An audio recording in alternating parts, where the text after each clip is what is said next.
هو الشيء الذي حرمه النبي على نفسه فعاتبه الله؟ ما هو الشيء الذي حرمه النبي على نفسه وعاتبه الله؟ ولا يهمك، شكرا كثير لك. الخمر.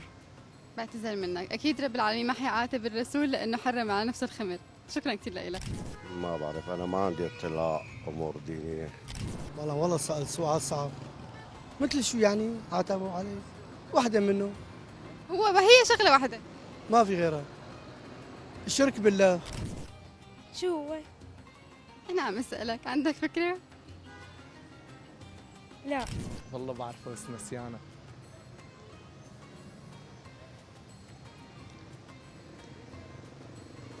نسيانة والله. شو؟ ما بعرف. أن يقولوا ما لا يفعلون. لا. شو؟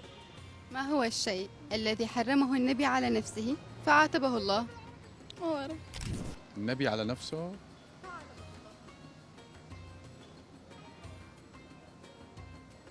نوم. ما بعرف. يكون بعيد عنك يعني لحم الخنزير حاجة يمكن. ما بعرف. ما هو الشيء الذي حرمه النبي صلى الله عليه وسلم على نفسه فعاتبه الله؟ النوم. بعتذر منك. شيء حرمه النبي على نفسه فعاتبه الله. الزواج. ما بعرف. شو هو؟ ما بعرف. فعاتبه الله. في احتمالات؟ للأسف ما في احتمالات. ما في احتمالات. والله ما بعرف. النبي ما بيغلط. في شيء النبي عليه الصلاة والسلام حرمه على نفسه فرب العالمين عاتبه، عندك فكرة؟ لا. شو اسمه حرمه على نفسه؟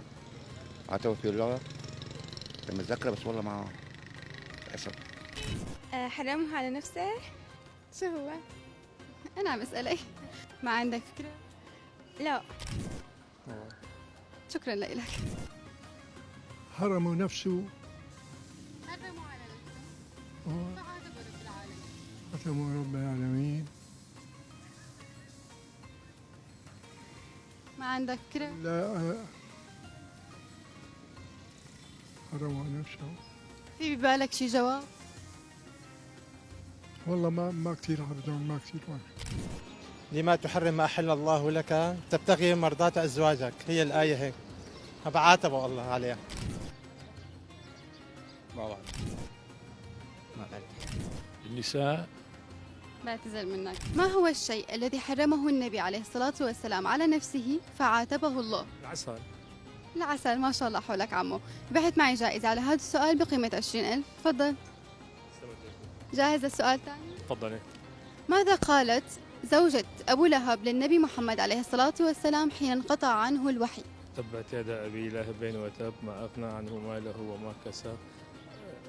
هي قالت تبا لك، عم نزلع فيها هي تبا إلها هي. بعتذر منك عمو. شكرا كثير لك وإن شاء الله ألف مبروك ربحتوا معنا. يسلموا ايديك، شكرا. يا هلا فيك. ما هو الشيء الذي حرمه النبي عليه الصلاة والسلام على نفسه فعاتبه الله؟ العسل.